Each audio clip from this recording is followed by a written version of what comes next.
Bato o stone, isang matigas na mineral at makikita nga kung saan-saan.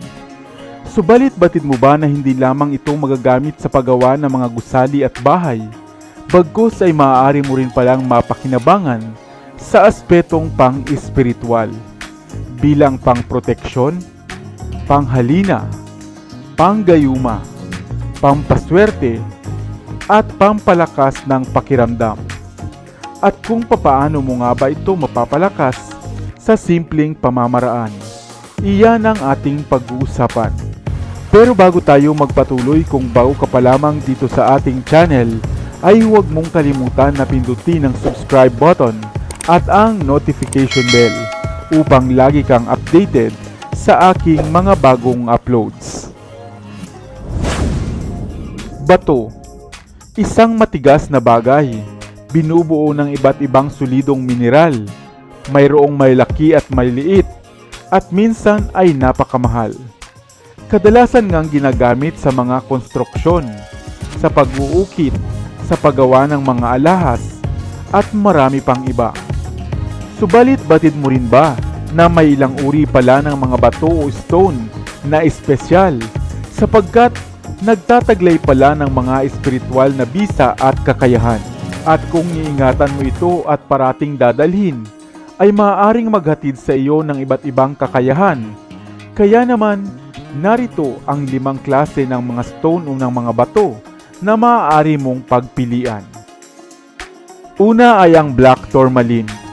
Ang batong ito ang isa sa pinakamagandang stone o bato na dapat mong tangan, sapagkat magagamit mo ito bilang pangproteksyon laban sa mga taong may masamang hangarin laban sa iyo. Ito nga ay animoy isang sponge na sumisipsip o nag-aabsorb ng mga negative energy sa iyong paligid, sa bahay man o sa iyong pinagtatrabahuhan. Pangalawa ay ang rose quartz, na kilala rin sa bansag na stone of love.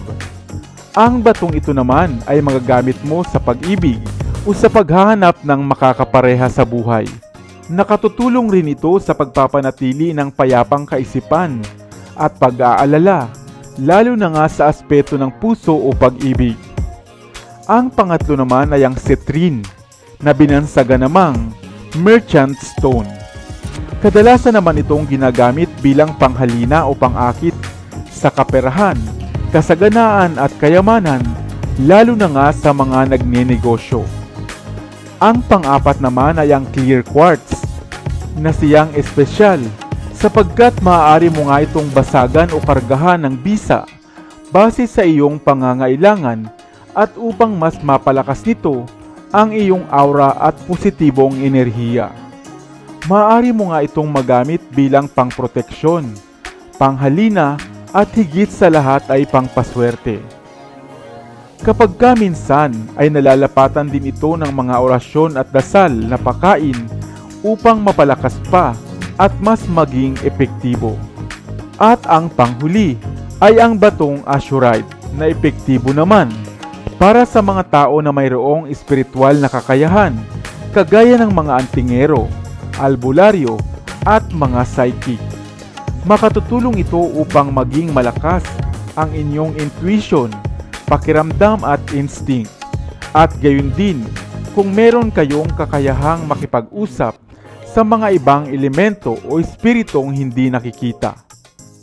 Subalit papaano nga ba ito gagamitin o mapapagana kung sakaling magkameron ka ng alinman sa mga batong ating nabanggit? Hawakan mo lamang ito ng inyong kanang kamay.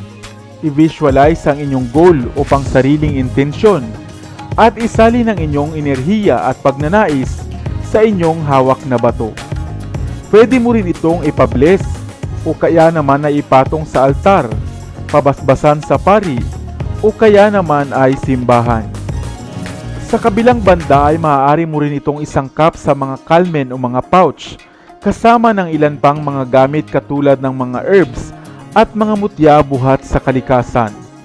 Maaari mo rin itong dalhin sa kakilala mong albularyo, padasalan at pabasbasan ng orasyong pangbuhay dito upang magamit mo nga sa pang-araw-araw na buhay, sa negosyo man, trabaho o pag-ibig.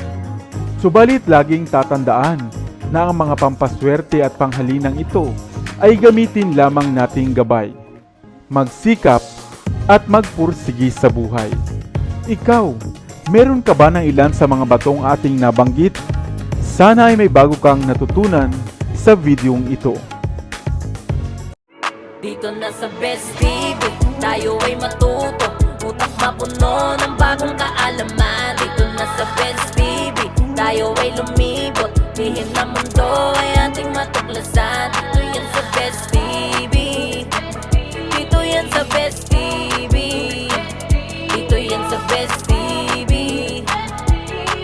Sapagkat ang mga laki may alam. Dito yan sa Best Tara TV. bes, sabay-sabay tayo na matuto. Pagkat dito sa mundo lamang ang siyang marunong. Ating utak salina ng panibagong dunong. Mga bagay na sa buhay ay makakatulong. Mga sikretong kalikasan, para kung sakali alam mo ang kaligtasan. Mga